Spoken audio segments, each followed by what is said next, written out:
Services के दायरे में आएगा। सर्विसेज में डिफिशियंसी और डिफेक्ट तो आएगा, लेकिन दो और टर्म लाया गया है, रेस्ट्रिक्टिव ट्रेड प्रैक्टिस और अनफेयर ट्रेड प्रैक्टिस। इसको कुछ मतलब नहीं है, लेकिन जो सेवा प्रदाता है वो अगर इसमें त्रुटि लाता है, जैसे रेस्ट्रिक्टिव ट्रेड प्रैक्टिस है, प्रतिबंधित व्यापार व्यवहार, उसमें दो बातें आती है। पहला तो कि अगर कोई गुड्स है, कोई सर्विस है और उसमें वो मैनिपुलेट करता है उसके प्राइस को मैनिपुलेट करता है, तब रेस्ट्रिक्टिव ट्रेड प्रैक्टिस। या कोई सर्विस है, किसी भी प्रकार का कोई सर्विस है और सर्विस के फ्लो को वो इफेक्ट करता है, तब रेस्ट्रिक्टिव ट्रेड प्रैक्टिस हो गया, तो उससे संबंधित मामला पे आना सकता है। और दूसरा अनफेयर ट्रेड प्रैक्टिस।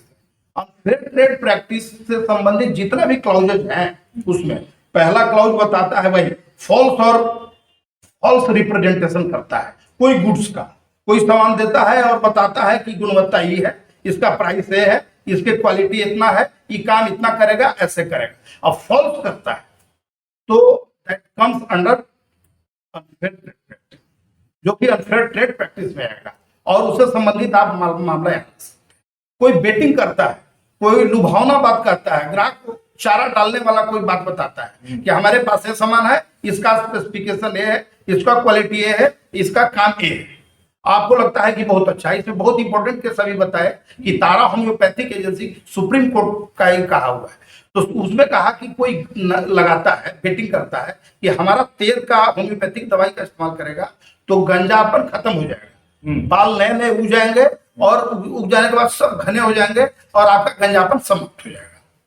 उसका हुआ नहीं, 2 साल तक लगातार वो दवाई यूज किया, सुप्रीम कोर्ट में चला गया और सुप्रीम कोर्ट उसको अनफेयर ट्रेड प्रैक्टिस माना, कहा कि नहीं ये अनुचित व्यापार व्यवहार है, ऐसा आप एडवर्टीजमेंट नहीं कर सकते हैं, लोगों को फंसाने के लिए, अपना सामान बेचने के लिए आप लोग लुभावना आप प्रचार नहीं कर सकते।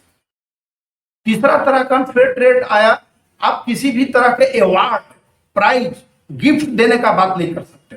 यदि अवार्ड, प्राइज या गिफ्ट यदि उससे संबंधित आप करते हैं, आपका से डिसेप्शन करना नहीं है, प्रवंचना करके अपने माल को बेचना नहीं है, तब ठीक है। अदरवाइज यदि कोई गेम ऑफ चांस करते हैं, गेम ऑफ स्किल, जैसे हमने आपका इंटरव्यू लिया, बदले में आप क्वालिफाई करें कंपटीशन, आपको पैसा देते हैं तो सही है, लेकिन गेम ऑफ चांस करते हैं तो और चांस करके अब लोगों से पैसा हड़पते हैं तो वो भी अनफेयर ट्रेड माना जाएगा। लेकिन अगर कहीं बार्गेन प्राइस रखते हैं, ये सामान मेरा 500 रुपये का है, हम आपको 200 रुपये में दें।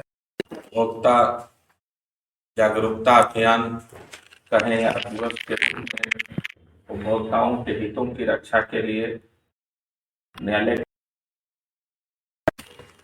आज हम लोग उपभोक्ता दिवस मना रहे हैं और 24 दिसंबर 1986 को हमारे देश में उपभोक्ता दिवस लागू हुआ था और तब से हम लोग लगातार मनाते आ रहे हैं। उपभोक्ता दिवस कानून लागू से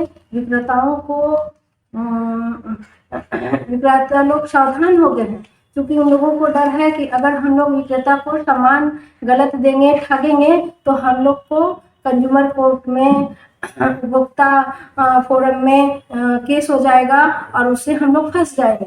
नहीं तो और भी लोगों को ठगा जाता। हमारे यहाँ जो उपभोक्ता केस आते हैं उसमें जो ठगे हुए व्यक्ति होते हैं उन लोगों को हम लोग सामान उसके बदले में हम लोग मानसिक तनाव और के लिए हम लोग कंपनसेशन भी देते हैं। उससे जो लाभ होती है लोगों को, इसमें समाज को अच्छा प्रेरणा मिल रहा है। लोग डर रहे हैं सामान को दे रहे हैं तो ठगने से, और इसमें हम लोग लगातार जो है प्रचार प्रसार लागू रहते हैं। जो लोग आते हैं, जो पीड़ित लोग आते हैं, उन लोगों को फायदा भी मिल रहा है और लोग डर भी रहे हैं कि हमको सामान देना सही चाहिए। विज्ञापन सही, पहले विज्ञापन में भी गलत सलत विज्ञापन लोग देते थे, लेकिन अब उन लोग भी डर रहे हैं कि नहीं, हम लोग गलत सलत विज्ञापन देंगे तो हम लोग के ऊपर भी कार्रवाई होगी। इससे उपभोक्ता दिवस और उपभोक्ता कानून लागू होने से समाज को बहुत फायदे मिल रहे हैं। उपभोक्ता जागरूकता अभियान कहें या दिवस के उपभोक्ताओं के हितों की रक्षा के लिए न्यायालय के समक्ष जन जागृति के लिए और उसके उद्देश्यों की पूर्ति के लिए यहाँ इकट्ठे हुए हैं। वैसे तो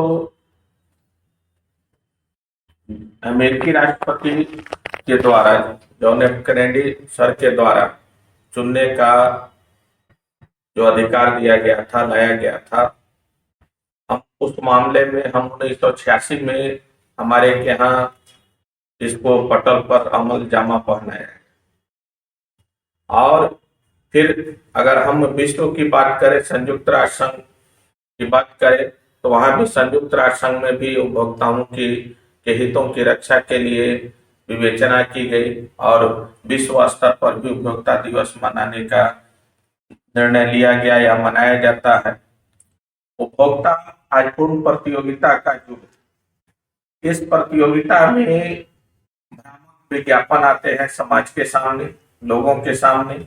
इस तरह की वस्तु है, उसका उपयोग टेलीविजन के माध्यम से, सोशल मीडिया के माध्यम से जो समाज के सामने जो लाए जाते हैं, उत्पादकों की गुणवत्ता के संबंध में जो विचार दिए जाते हैं, वे सभी जो रखे जाते हैं, उन विचारों में अगर त्रुटिपूर्ण बात आती है, सेवाओं में त्रुटि होती है, चुनने का जो हमारा अधिकार है, सुरक्षा का अधिकार है, समस्या को रखने का अधिकार है, समस्याओं का निदान का अधिकार है, जो अमेरिकी राष्ट्रपति की जो परिकल्पनाएं थी, वे सभी परिकल्पनाएं और संयुक्त राष्ट्र संघ की जो महासभा में जो घोषणाएं की गई थी, उन सभी प्रारूपों को लेते हुए हमारे भारत में यूनियन ऑफ इंडिया के द्वारा 1986 में एक कानून लाया गया। उसके बाद फिर उस कानून पटल में जैसे जैसे मार्केटिंग, ऑनलाइन मार्केटिंग हुई, जो संचार क्रांति आई, उसमें जो ट्रेडिंग और जो ऑनलाइन जो व्यापार की जो सुविधाएं हुई, उसको मद्देनजर रखते हुए फिर उपभोक्ता कानून में हमारे यूनियन ऑफ इंडिया, हमारे संसद के द्वारा उसमें संशोधन किए गए, फिर 2020 में बने। जो इस तरह से हम जो जगह जगह पर जो ठगे जाते थे, उन ठगों से सावधान रहने की जरूरत है। अगर कहीं कोई सेवा में त्रुटि हुई, चाहे वह 1 रुपया का ही हम क्यों नहीं कोई सामान खरीदें, उपादान खरीदें, अगर उसमें कहीं हमको खोट लगता है कि जो 2 शब्द बोलिए ना, कोई दिक्कत नहीं है।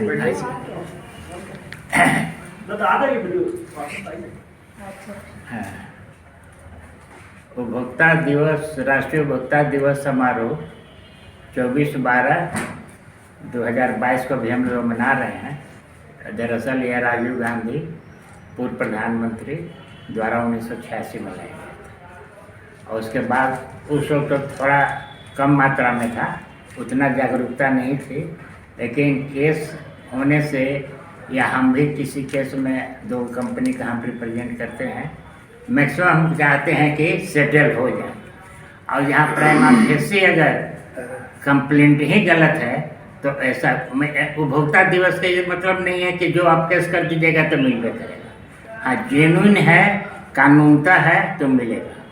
इसमें एक चीज़ हम सुझाव देंगे कि अगर पंचायत स्तर पर इसका अगर अथी मनाया जाए, समय निकाल कर, हाँ, प्रचार प्रसार, और वहाँ पर कैंप किया जाए, तो और जैसे कि केस बढ़ेगा और वो लोग अपना अधिकार को जानेंगे।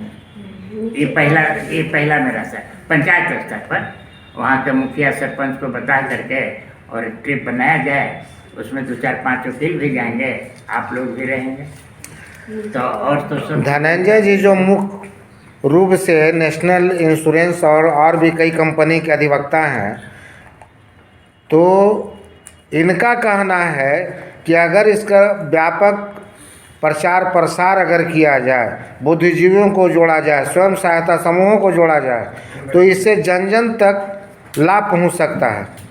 इसके बारे में आपका क्या कहना है? ये आम जो जागृतियाँ जो हैं, हम सेवा हम लेते हैं, हम कुछ लेते हैं उसके बाद देते हैं, और जो पैसा की बात है, हम प्रीमियम कराते हैं, हम प्रीमियम के रूप में पैसा लेते हैं, और उसको हर संभव रूप से हम चाहते हैं कि उसका निदान हो। हमारे जो आंतरिक जो संगठन है, आंतरिक कार्यालय है, उसके द्वारा हर संभव कोशिश की जाती है उस विवाद का निदान अब कार्यालय स्तर से हो सके।